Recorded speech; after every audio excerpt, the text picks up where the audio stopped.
Hey y'all, welcome to Kamira's Kitchen. Today, honey, I am going to show you how to make a flourless chocolate cake that is rich, dense, and fudgy. And guess what? You're not going to need the oven or the microwave. Let's go ahead and get started. I have a 7-inch spring-form pan. That just means that, this can open up just like a cheesecake pan and release the bottom. I'm going to line the bottom of the pan with parchment paper to make sure that the cake does not stick. So I'm going to fold this paper in half. Then I'm going to place my pan over what appears to be about the middle. So I want about half of the pan on the paper. And then I'm just going to trace with a pen. I may not get it exactly right, but it should be fairly close. And then I'm just going to cut this out. Okay, so let's see how I did. Pretty close, a little bit big. Probably was over a little bit more than halfway. No problem, I'm just gonna trim that down just a touch. No biggie, I just don't want it super large. And in fact, if it's a tiny bit smaller, that's actually not a big deal. One tip to help your parchment paper lay flat is to just put a few drops of water on it. Since this recipe is so simple, I do suggest you getting a very high quality brand of butter or one that does not have a lot of water in the butter. So I think that a European butter would be the best choice. You definitely don't have to get this brand specifically because there's a lot of really good brands of butter, but this is the one that I already have in my fridge.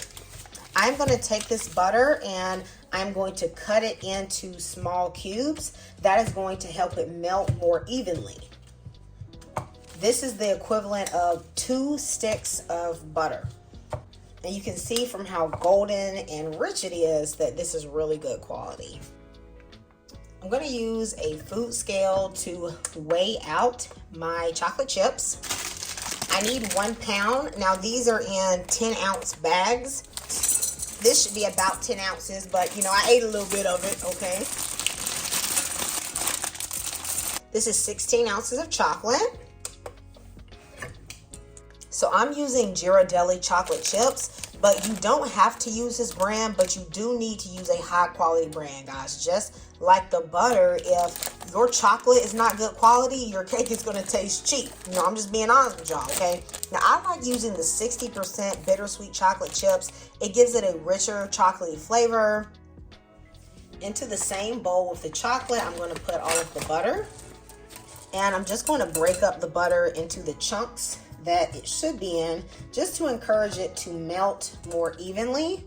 I'm gonna put this in the microwave in bursts of 30 seconds until it melts, or you can put this on a double boiler.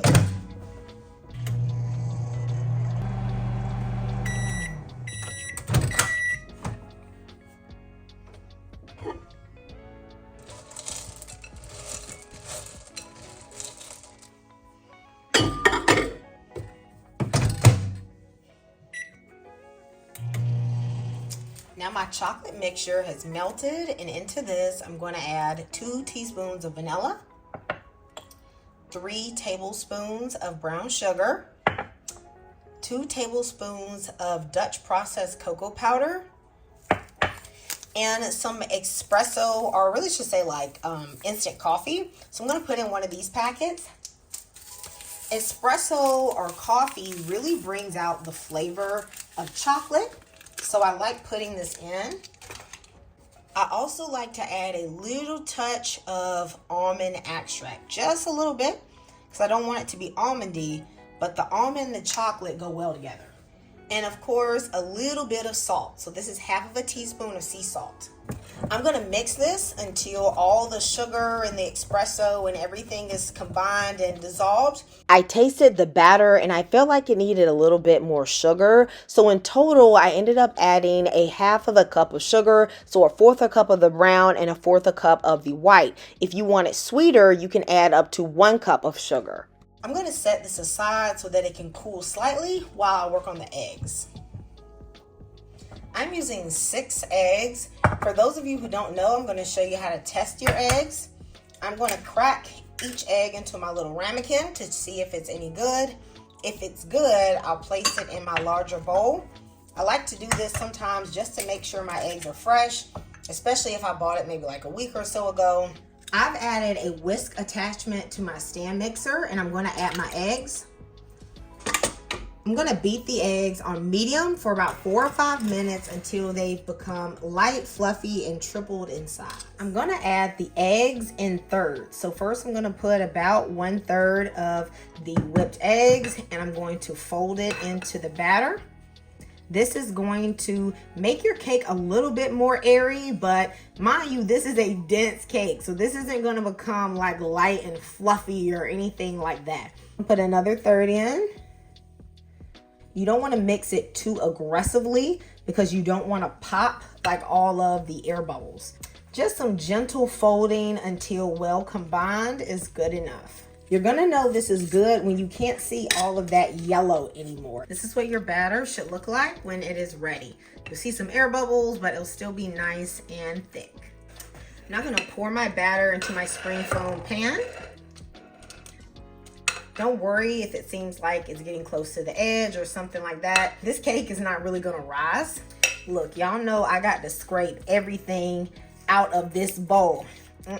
We can't leave nothing behind. Y'all saw we used the good butter and the good chocolate.